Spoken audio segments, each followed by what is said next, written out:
Are you tired of typing the same email over and over?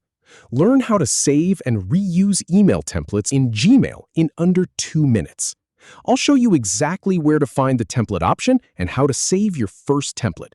Just follow these 9 simple steps.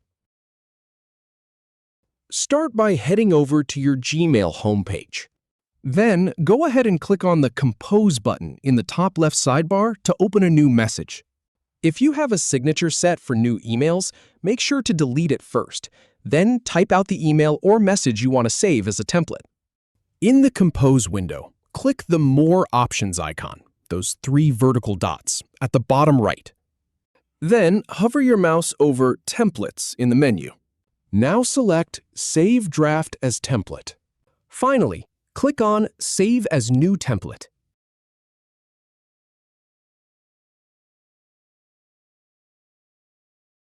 Enter a name for your template. Then click Save to finish. If you have any feedback or if any info is inaccurate, please leave a comment below. We'll do our best to answer or redo the video if needed. Thanks for watching.